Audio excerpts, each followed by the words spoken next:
Hi guys, and welcome to another episode of Fabric Fridays with me, Mary Morningstar Johnson from Ruby and Violet Design.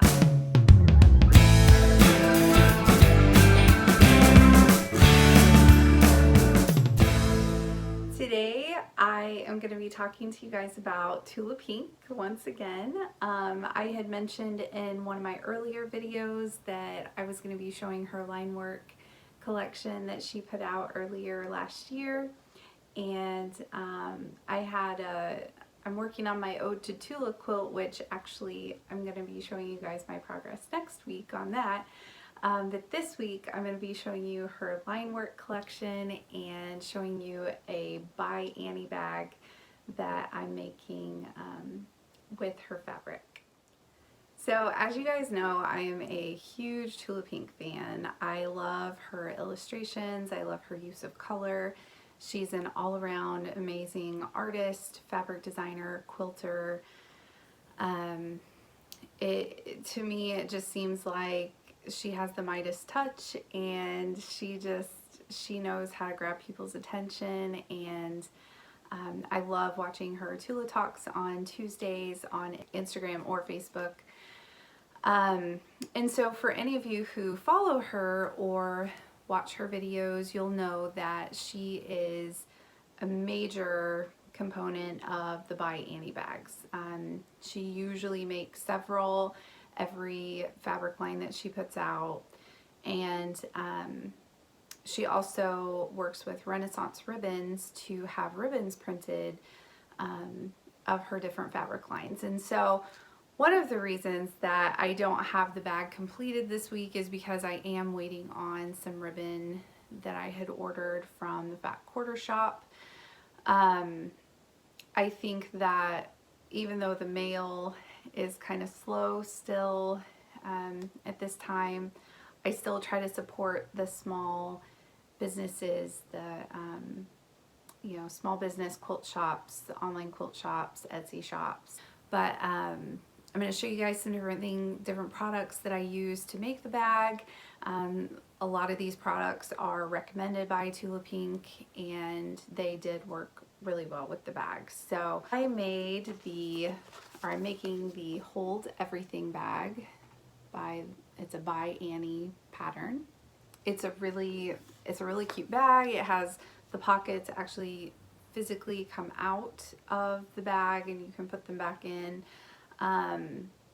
One hack, I guess, that you can use in this pattern is it has vinyl pockets to the inside bag parts, and I just bought a shower curtain and cut it up. So that's one really good use of a shower curtain.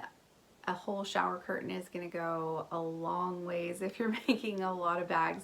If you're only making one or two, I would maybe just buy a little piece of vinyl at your craft store, fabric store. I plan to make several of these, and so I bought a shower curtain to use. So anyway, I'm going to show you guys Tula's fabric, and then I'm going to show you where my bag is at. As I was working on this bag, I was able to take some of my Stripes and Palms fabric that she designed, and it fit in seamlessly to this project. So it's so nice to have a fabric designer who really thinks from collection to collection how you can really mix and match her work. And I just think that that's so smart and so versatile, and it kind of just continues to keep selling your fabric. The Linework collection, it has several animals, and then she has a couple solids that actually have a print within the solid that I'm going to show you, and then she has some coordinating fabrics that go with it too. But total it's 13 pieces. So here's the first one, and these are her lemurs. And they are just really cute, and her illustrations are just so fun, and she just really gives you a lot of opportunities in the fabric to either highlight one certain section, or she gradates the color so that you can stick with you know, a cooler color palette or a warmer color palette, or you can do a whole strip and have all of the colors together.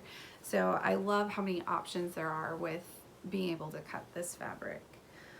This next one is, it's really funny, and if you go back and watch when she's talking about it, I really recommend doing that because it gives you a lot more context with these fabrics and just sort of the humor that she puts into them. But this one is a skunk, and she made the skunk out of flowers, which is, you know, kind of ironic because we all think of a skunk as smelly. And anyway, she just made this cute little skunk made out of flowers. And again, she incorporated the little bits of color that again coordinate with her other fabric collections. And then here are the zebras. And I just love all of the line work in it, and it's just absolutely beautiful. This one is definitely my favorite in the collection. One, because I love peacocks, and two, I love how she made them kind of like lovebird peacocks and made them into hearts. So it I love this peacock fabric. And then she has these panda bears.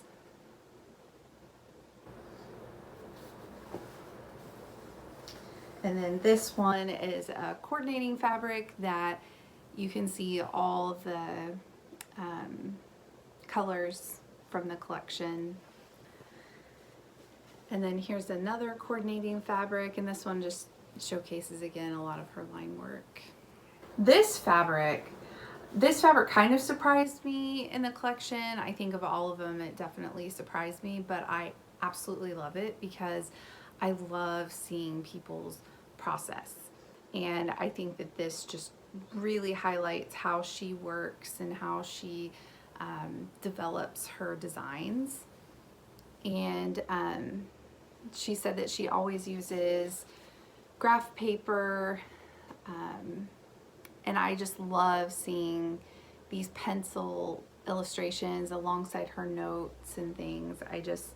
I really love that fabric a lot. And then she has two different polka dots, so white and black and white, and then a striped fabric.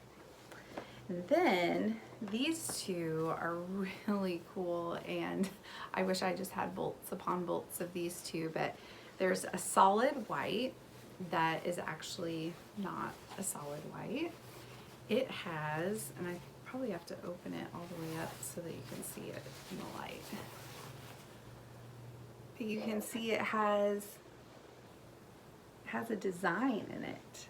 So when you look close, you can see it, but it can also work as a solid white. And I just think that that is genius. And the same with the black in this, you can probably see a little bit better. But I love how, you know, she just added that slight bit of tonal change to be able to show her design in these solids. So that is her line work collection. So next I want to show you guys a few of the components that I also use to make this By Annie bag. One is I bought a tape of zipper from Sally Tomato, and I bought, so her zipper ribbons come with zipper pulls, but they don't have holes in them, and I wanted the holes in the zipper pulls so that I could do an actual pull to pull it open.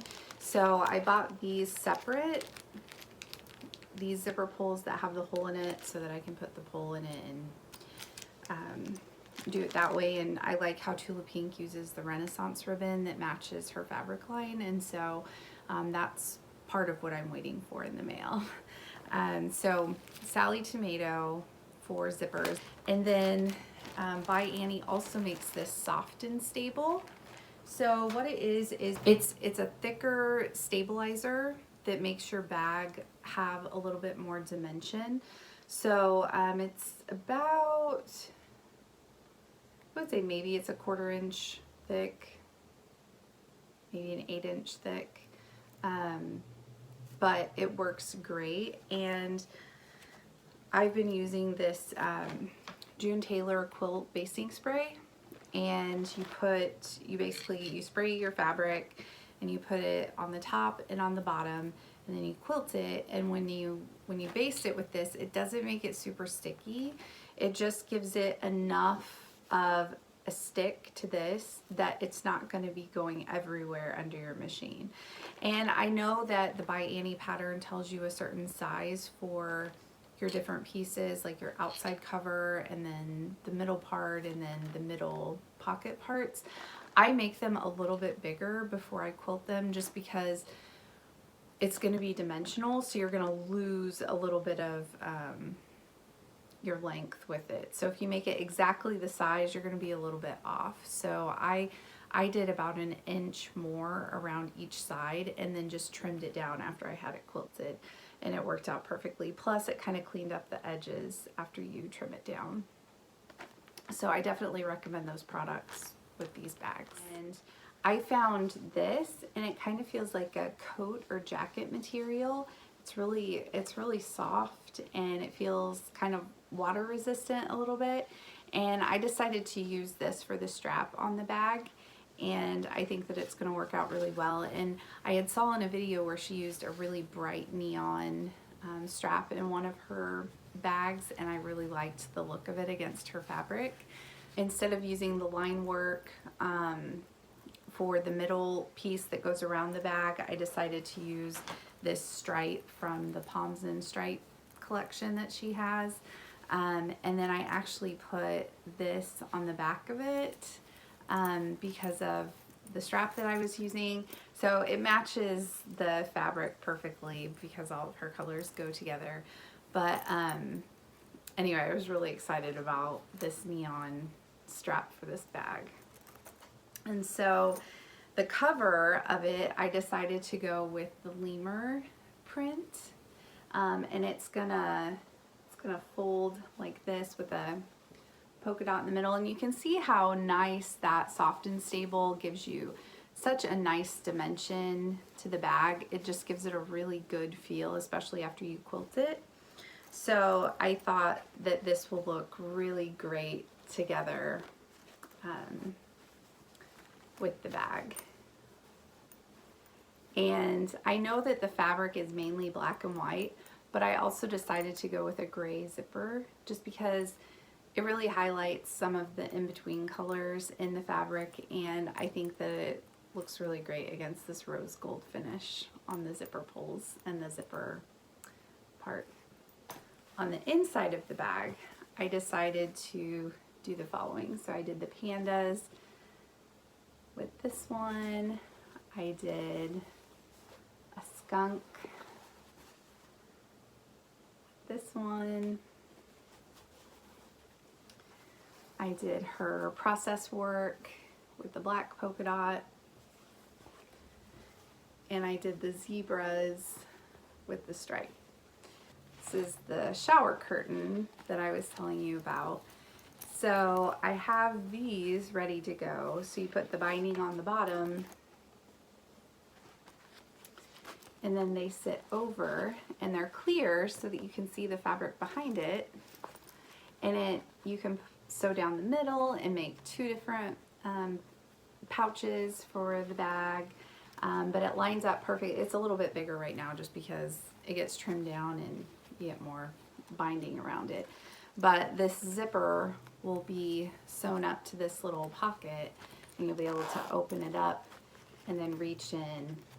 But I'm going to make some of them with 2 pockets, some will be just one big one, but there will be 4 different ones that you can pull out and use.